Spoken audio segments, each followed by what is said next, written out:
सभी को नमस्कार। मैं अवनी राजा और आप देख रहे हैं इन्वेस्ट स्मार्ट, एक ऐसा शो जहां हम आपके पैसे, आपकी बचत और आपके निवेश से संबंधित सभी चीजों के बारे में बात करते हैं।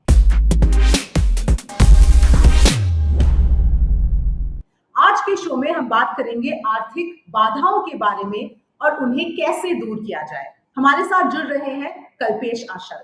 कल्पेश, इन्वेस्ट स्मार्ट में आपका स्वागत है। मेरा पहला सवाल, फाइनेंशियल गोल्स होना बहुत मायने रखता है, लेकिन कई बार ऐसे होता है कि आर्थिक बाधाओं का सामना करना पड़ता है। क्या आप कुछ उदाहरण दे सकते हैं इन आर्थिक बाधाओं के बारे में?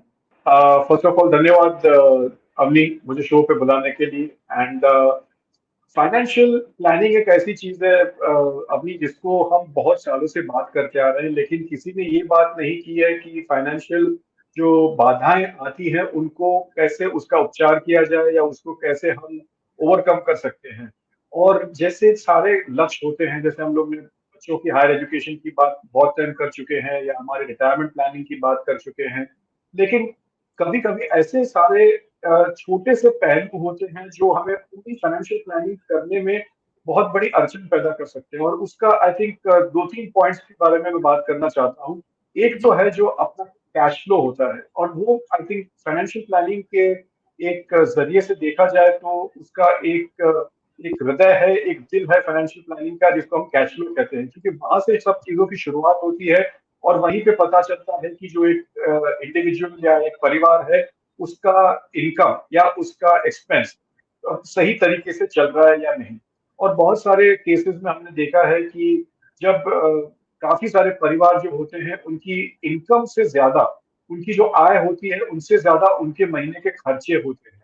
और वो खर्चे ऐसे हो जाते हैं कि उनको पता भी नहीं चलता कि इन खर्चों का शायद इनके पास कोई उपचार है, कोई सोल्यूशन है, लेकिन वो सिर्फ आंख बंद करके वो खर्चों को कंटिन्यू करते हैं।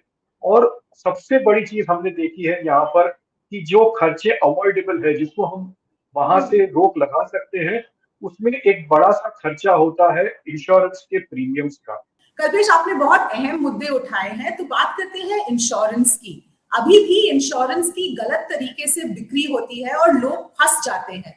तो इस सिचुएशन में क्या करना चाहिए?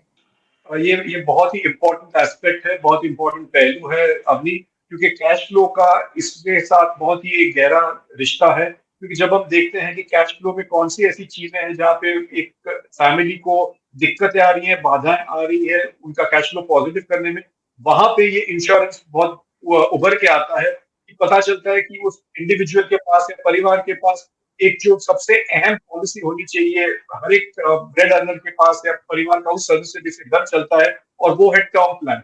और वो टर्म प्लान का तो कहीं पर जिक्र ही नहीं होता है एक पॉलिसी के पोर्टफोलियो में। और बल्कि उसकी जगह पे विपरीत उनकी जो पॉलिसीज होती हैं, पूरी 5-10 पॉलिसीज होती हैं, वो सारी होती है endowment plans, money back plans, और जो यूलिप्स होते हैं जिसका प्रीमियम बहुत भारी होता है और कैश फ्लो के ऊपर उसका बहुत प्रभाव पड़ता है। तो जरूरत यह है कि एक फैमिली को, जो अपना ब्रेड अर्नर है, जो बंदा है जिसके घर चलता है, उसके पास एक टर्म प्लान हो, एडिक्वेट अमाउंट का टर्म प्लान हो, प्रीमियम जिसका बहुत मिनिमम हो, और उसके सामने एक बैठ के आपके एडवाइजर के साथ या आप खुद कर सकते हैं वो कौन सी पॉलिसीज है जिसको आप जी। सरेंडर कर सकते हो, पेड अप कर सकते हो, जिसके माध्यम से आपका प्रीमियम कम हो जाए या बंद हो जाए और आपका कैश फ्लो जो है इमीडिएटली पॉजिटिव टेरिटरी में आ जाए। जी, बिल्कुल। तो कल्पेश, इंश्योरेंस खरीदने से पहले ही क्या याद रखना चाहिए? जैसे कि बीमा और निवेश की बात करें तो उन्हें अलग रखना चाहिए। हेल्थ इंश्योरेंस भी एक बहुत महत्वपूर्ण चीज है। तो क्या याद रखना चाहिए? आई थिंक इसका जवाब जो है सिर्फ एक वाक्य में कह सकता हूँ कि जो बीमा है वो आपकी सुरक्षा के लिए होता है, और जो निवेश है वो आपकी ग्रोथ के लिए होता है। तो अगर आप ये समझ जाएं तो अपने आप थोड़ा और गहराई में जाके देखेंगे कि कौन सी पॉलिसीज में ये निवेश का जो एक हिस्सा अगर है उसकी वजह से आपका प्रीमियम बढ़ रहा है, तो उन पॉलिसीज से आप दूर रहें। और एक और वेनिला जिसको बोलते हैं टर्म प्लान अपने पोर्टफोलियो में ले लें, जिसके माध्यम से आपको बहुत अच्छा कवरेज मिल सकता है और बहुत ही न्यूनतम किस्म के प्रीमियम पे मिल सकता है। और बाकी की जो आपकी पॉलिसीज है, आई थिंक उसका आपके पोर्टफोलियो में कोई आई थिंक महत्व नहीं बनता है, क्योंकि आपको निवेश भी तो करना है। और निवेश के पास हमारे पास 100 माध्यम है जिससे हम अपना निवेश अच्छे रिटर्न्स की ओर धकेल सकते हैं। और हेल्थ इंश्योरेंस, जैसे आपने बताया Avani, is very very important, क्योंकि आज के समय में कोविड के दौरान हम सबको हेल्थ इंश्योरेंस का बहुत बहुत महत्वपूर्ण एक आई थिंक एक इंस्ट्रूमेंट समझ में आया। और हर एक फैमिली के पास जितना हो सके उतना हेल्थ इंश्योरेंस रखना जरूरी है। जी बिल्कुल। कल्पेश, दूसरे मुद्दे पर आते हैं। घर खरीदना तो बहुत लोगों का सपना होता है, लेकिन अगर आप अपनी पूरी लाइफ की सेविंग्स उसमें लगा दे तो ये एक बहुत बड़ी बाधा भी बन सकती है। आपको अन्य गोल के लिए निवेश करने का मौका भी नहीं मिलता है। तो इस सिचुएशन में क्या करना चाहिए? जब घर खरीदने की बात आती है ना, तो अभी हम सारे भारतीय बहुत भावुक हो जाते हैं, बहुत इमोशनल हो जाते हैं। और यही एक आई थिंक पॉलिसी या हमारे दिमाग में पहले से एक बात है, और जो मैं कई मायने पे अग्री भी करता हूँ कि हमारा खुद का एक घर होना चाहिए। लेकिन मेरा इसके सामने एक सवाल है कि किस कीमत में अपना घर होना चाहिए, और क्या अगर हम अपना घर लेते हैं तो क्या दूसरे हमारे गोल्स के साथ हम कॉम्प्रोमाइज करते हैं? क्योंकि सिर्फ घर खरीदना जिंदगी का एक माध्यम नहीं, हमें और भी सारे अपने लक्ष्य को हासिल करना जरूरी है। तो घर खरीदने की जब बात आती है तो पहले प्रश्न तो ये पूछना है कि भले ही हम घर खरीद रहे हैं, लेकिन क्या वो घर जो हम खरीद रहे हैं हम उसमें रहने वाले हैं, या हम वो घर सिर्फ निवेश के तौर पे ले रहे हैं? जब वो क्लियर हो चुका, और अगर हमें सिर्फ रहना है, तो दूसरी बात एक चेकलिस्ट हमें प्रिपेयर करना है कि अगर हम ईएमआई भरते हैं तो उस ईएमआई का जो एक रेशियो है वो इतना होना चाहिए कि हमारे जो एक महीने की आय है, मंथली इनकम है, उसका 30% से ज्यादा नहीं होना चाहिए। क्योंकि अगर 30% से ज्यादा ईएमआई हो जाती है तो हमारे दूसरे जो खर्चे हैं, एक निवेश का जो एक मौका है, वो हम चूक जाते हैं और सिर्फ ईएमआई भरते रहते हैं अगले 10, 15, 20 सालों के लिए। तो पहली बात तो ये चेक करना है। दूसरी बात ये भी चेक करना है, जो काफी लोग भूल जाते हैं, जब हम घर खरीदते हैं तो तकरीबन 20 से 25% हमें अपनी जेब से पहले से तैयारी होनी चाहिए कि हम डाउन पेमेंट चुकाने के योग्य है या नहीं। तो क्या हमारे पास वो एक कॉर्पस मौजूद है या नहीं।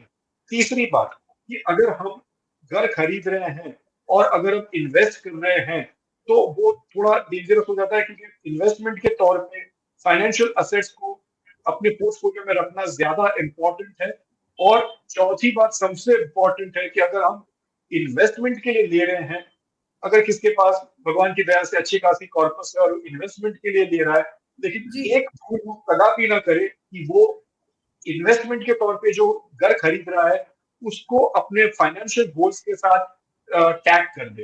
क्योंकि इसमें क्या होता है, एक उदाहरण के तौर पे मान लीजिए कोई एक फैमिली है, अपने घर खरीद रहा है इन्वेस्टमेंट के लिए, और वो बोल रहे हैं कि हम 15 साल के बाद इस घर को बेच के अपने बच्चों का हायर एजुकेशन पूरा करेंगे। तो वहां पे बहुत बड़ी दिक्कत आने की संभावना है, क्योंकि रियल एस्टेट हमारे देश में बहुत सारी दिक्कतों के साथ हम खरीदते भी हैं और बेचने में भी दिक्कतें पैदा कर सकता है। मान लीजिए कहीं लीगल प्रॉब्लम्स में फंस गया है, या हमको पेमेंट आधी व्हाइट में मिलती है, आधी ब्लैक में मिलती है, और मान लीजिए कि हायर एजुकेशन के लिए फीस भरनी है अगले साल, और हम घर खरीदने निकले, सॉरी घर बेचने निकले, और कोई कारण से वो घर नहीं बेच पाए, तो हमारा जो एक गोल, हमारे बच्चों का जो गोल है हायर एजुकेशन का, और हमने कोई दूसरी ऑल्टरनेट तैयारी नहीं की, तो वो शायद खतरे में आ सकता है। तो इन सारी चीजों को लेकर एक ऐसे इन्वेस्टमेंट करें असेट में जो लिक्विड है, और उसमें फाइनेंशियल असेट्स ऑलवेज लिक्विड होते हैं जब हम कभी गोल के सामने उसकी टैगिंग करते हैं। जी बिल्कुल कल्पेश, बहुत अहम मुद्दे आपने उठाए हैं और अच्छी तरीके से समझाया है हमारे दर्शकों। हमारे साथ जुड़ने के लिए और ये सारी जानकारी के लिए धन्यवाद। Thank you.